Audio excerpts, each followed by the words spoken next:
morning students.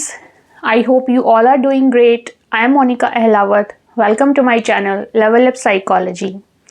यहाँ हम कर रहे हैं क्लास 12 साइकोलॉजी का second chapter which is self and personality. Last class में हमने साइकोडायनामिक अप्रोच जो कि सिगमंड फ्रॉयड ने दी थी वो शुरू कर दी थी और हमने उसके बारे में कुछ पढ़ा था कि कैसे उसकी शुरुआत हुई, कौन से 3 फैक्टर्स उसमें आते हैं। एंड आज हम करेंगे लेवल्स ऑफ कॉन्शियसनेस जो कि अगेन सिगमंड फ्रॉयड ने ही दी थी, ये साइकोडायनामिक अप्रोच का ही पार्ट है। Okay, so let's start with the topic today which is levels of consciousness.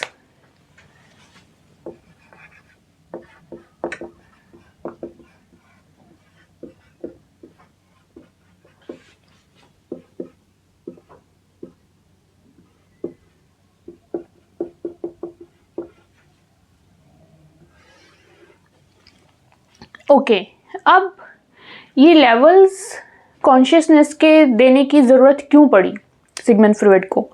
उन्होंने देखा कि लोग जो उनके पास आते हैं वो बहुत लाइक इमोशनल कॉन्फ्लिक्ट से गुजर रहे होते हैं and in day to day life also people go through lot of emotional conflicts. अब उनके साथ उनको डील करना होता है, कॉन्फ्लिक्ट्स, इमोशनल कॉन्फ्लिक्ट्स आ रहे हैं डे टू डे लाइफ में एंड उनके साथ लोगों को डील करना है। तो इस टाइप के इश्यूज़ को सॉल्व कराने के लिए जैसे सिगमंड फ्रॉयड के पास आते थे लोग, तो उन्होंने देखा कि क्या रीज़न हो सकता है इन इमोशनल कॉन्फ्लिक्ट्स का, क्यों ये आते हैं फर्स्ट ऑफ ऑल, एंड क्या फिर इसका कॉन्सिक्वेंस या रिजल्ट रहता है इंसान की डे टू डे लाइफ पे, एंड कैसे हम इसको थेरेपी के द्वारा या कैसे हेल्प आउट कर सकते हैं इंसान को इन चीज़ों को रिजॉल्व करने के लिए। तो ये उसकी बेसिक शुरुआत थी। तब उन्होंने लेवल्स ऑफ कॉन्शियसनेस का कंसेप्ट दिया कि ये पता लगाने के लिए कि हमारे ये जो इमोशनल कॉन्फ्लिक्ट्स आते हैं ये फर्स्ट ऑफ ऑल आते कहाँ से हैं। इस चीज़ को उन्होंने कंसेप्चुअलाइज किया थ्रू लेवल्स ऑफ कॉन्शियसनेस। अब उन्होंने इसको बताया in the form of iceberg. ठीक है, ये जो लेवल्स बताए इन्होंने, ये जो स्ट्रक्चर बताया था इन लेवल्स ऑफ कॉन्शियसनेस का, ये बताया था in the form of iceberg. ठीक है, आइसबर्ग हम सबको पता है ना, जो जैसे समुद्र वगैरह में कोई बर्फ़ की बड़ी बड़ी चट्टानें होती हैं जैसे, तो सपोज इस टाइप से कोई आइसबर्ग अगर है, ठीक है, तो उसके लेवल्स होंगे। ये अगर सी का लेवल हम बनाएं तो ये सी का लेवल है जो बिल्कुल सरफेस लेवल होता है वो, एंड देन उसके ऊपर इतना सा हिस्सा है इस आइसबर्ग का, बाकी का जो है वो नीचे है।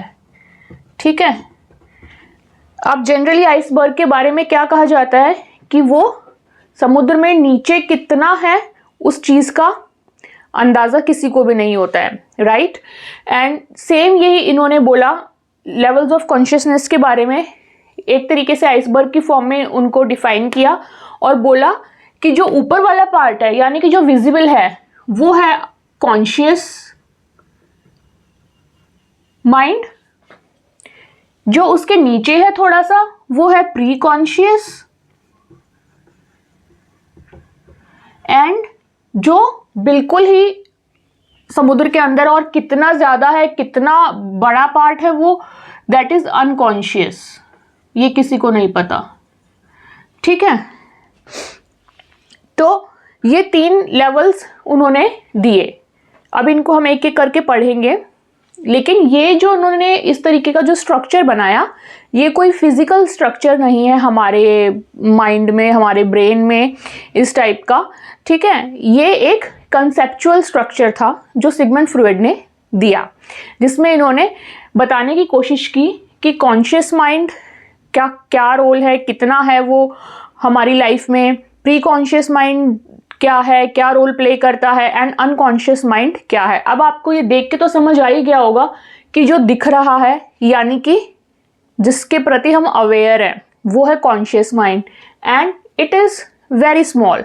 ठीक, उसके बाद है प्री कॉन्शियस माइंड, यानी कि अगर आप समुद्र, पानी होता है, पानी के ऊपर आइसबर्ग अगर आप देखो तो आपको जो ऊपर का पार्ट है वो तो बिल्कुल क्लियरली दिखाई देगा, लेकिन उसके नीचे भी थोड़ा तो पानी के अंदर का आपको दिखाई देगा, है ना। लेकिन उसके बाद जो बिल्कुल दिखाई नहीं देता, that is the largest part. तो इसी तरीके से जो थोड़ा सा दिखाई दे रहा है, यानी कि जिसके प्रति हम अवेयर हो सकते हैं, वो है प्री कॉन्शियस माइंड। एंड फिर आ जाता है एक इतना बड़ा पार्ट हमारे माइंड का, इतना बड़ा स्ट्रक्चर जिसके प्रति हमें लाइफ में, डे टू डे लाइफ में, अवेकनिंग स्टेट में अवेयरनेस नहीं होती है। उसको नाम दिया गया अनकॉन्शियस माइंड का। ठीक है, तो कॉन्शियस माइंड का पहले देख लेते हैं कि क्या मतलब होता है।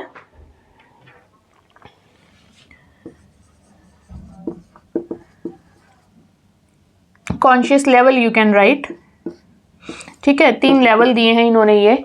तो कॉन्शियस लेवल कौन सा है कि जो भी थॉट्स, फीलिंग्स, आइडियाज हमारे ब्रेन में अभी माइंड में चल रहे हैं और जिनके प्रति हम पूरी तरह अवेयर हैं, वो कहलाता है आपका कॉन्शियस लेवल के थॉट्स एंड फीलिंग्स।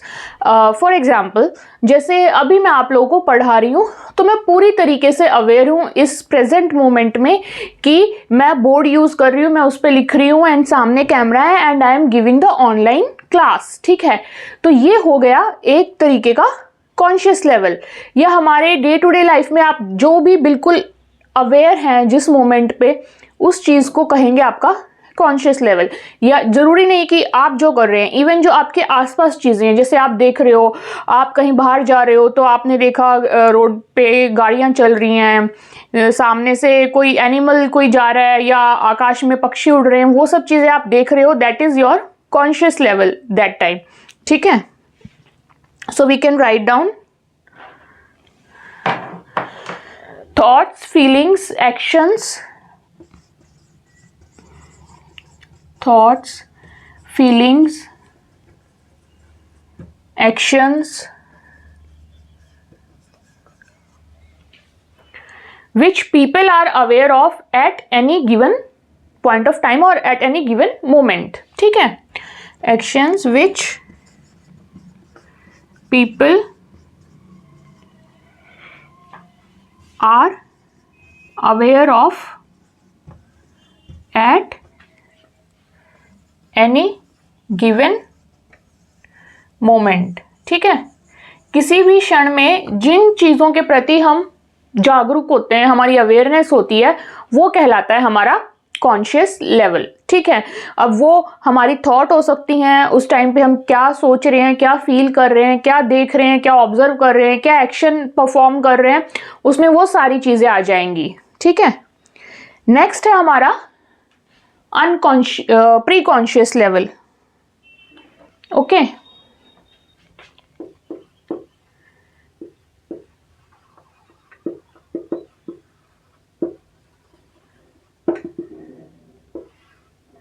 अब प्री कॉन्शियस लेवल दिख रहा है कि कॉन्शियस से जस्ट जो पहले है तो उसका नाम इसलिए इन्होंने प्री कॉन्शियस लेवल रख दिया। लेकिन प्री कॉन्शियस में क्या होता है, जैसे मैंने बताया, अगर हम आइसबर्ग को समुद्र में विजुअलाइज करने की कोशिश करें तो क्या होता है, प्री कॉन्शियस वाला जो पार्ट है वो ऐसा पार्ट है जो कि हमें ऊपर से थोड़ा थोड़ा दिखेगा, लेकिन उतना अच्छे से नहीं दिखेगा जितना कि जो बाहर पार्ट निकला हुआ है वो दिखेगा, सरफेस के ऊपर जो पार्ट है, राइट। तो इसी तरीके से जो इन्होंने कॉन्शियसनेस के लेवल में प्री कॉन्शियस को रखा, वो इसी टाइप से रखा कि कुछ ऐसे थॉट्स या कुछ ऐसी फीलिंग्स हैं जिनके प्रति हम एट प्रेजेंट मोमेंट तो हम उनको अपने कॉन्शियस में नहीं लेके आ रहे हैं, लेकिन अगर हम थोड़ा सा एफर्ट करें तो हम उसको कॉन्शियस माइंड तक लेके आ सकते हैं। ठीक है, अब इसका एग्जाम्पल जैसे मैं कहूँ कि अगर मैं आपसे पूछूं कि आपने कल डिनर में क्या खाया था, तो आप मुझे बता पाओगे कि क्या खाया था, राइट। ऑल्दो अभी आपके दिमाग में वो बात नहीं चल रही थी, है ना, लेकिन आपके वो प्री कॉन्शियस में वो थॉट था तो आपने बता दिया। अब मैं कहूँ कि आपके 10th क्लास में कितने मार्क्स आए थे, आप ज़रा सा याद करने की कोशिश करोगे और फटाक से बता दोगे कि मेरे इतने मार्क्स आए थे, राइट। थोड़ा सा और पीछे अगर मैं जाऊँ, मैं पूछूं कि आपके 5th क्लास में आपके क्लास टीचर का नाम क्या था, तो आप थोड़ा सा एफर्ट लगाओगे और वो चीज़ भी बता दोगे, है ना। तो इस तरीके से जो चीज़ हमारे प्री कॉन्शियस में है, जो थॉट्स, जो इंफॉर्मेशन, जो फीलिंग्स हैं, उनको हम कॉन्शियस लेवल तक आराम से ला सकते हैं बाय पुटिंग सम एफर्ट्स। थोड़ा सा मेमोरी पे जोर डाल के, याद करने की कोशिश करके, रिकॉल करके हम उसको अवेकनिंग अपनी कॉन्शियस लेवल तक ला सकते हैं, अवेयरनेस में ला सकते हैं कि अच्छा ये ऐसे ऐसे ये चीज़ है ना। तो ये हो गई आपकी प्री कॉन्शियस से रिलेटेड चीज़ें जो कि एट प्रेजेंट मोमेंट में तो वो कॉन्शियस लेवल पे नहीं है, लेकिन अगर हम कुछ एफर्ट करें तो वो कॉन्शियस लेवल तक आ सकती हैं। ठीक है, यहाँ पे यानी कि प्री कॉन्शियस में अगर आप थोड़ा सा एफर्ट डालेंगे यहाँ पे, तो यहाँ पे जो भी आपके थॉट्स, फीलिंग्स, डिजायर्स कुछ भी पड़ा होगा, it can come to conscious level. ठीक है, उसकी आपको विजिबिलिटी मिल जाएगी इन कॉन्शियस स्टेट। तो अब हम इसमें लिख सकते हैं कि thoughts and activity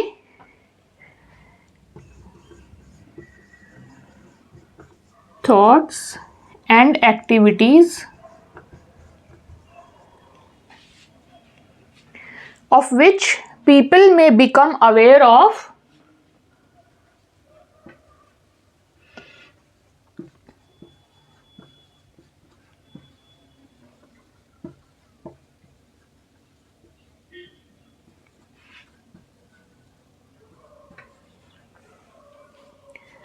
if they attend to it closely. If they attend to it closely. ठीक है, ये attend to it closely का मतलब ध्यान देना उस चीज पे। Thus these, और अगर हम ध्यान देते हैं और उन एक्टिविटीज को अवेयर हो जाते हैं उनके प्रति, तो क्या मतलब है इसका कि हम उनको कॉन्शियस तक ला पा रहे हैं, है ना। तो हम इसमें लिखेंगे thus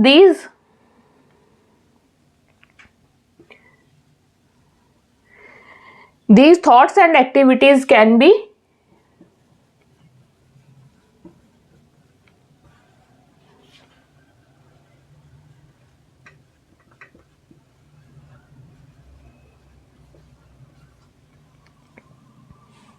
brought to conscious mind। ठीक है, कॉन्शियस माइंड तक हम इनको लेके आ सकते हैं अगर हम थोड़ा सा जोर डालें तो।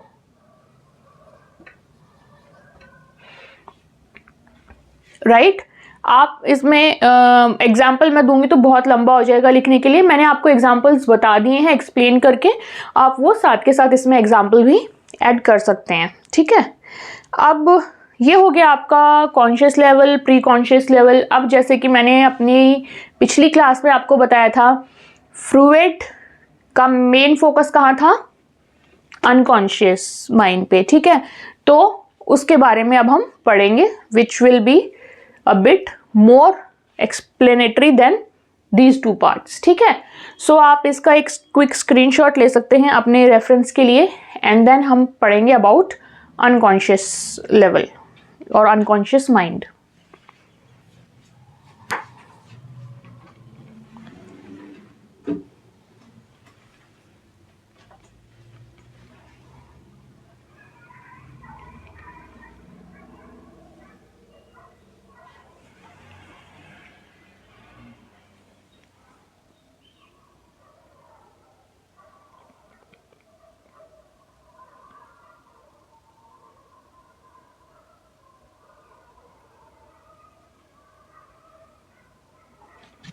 Okay, I think it might be done.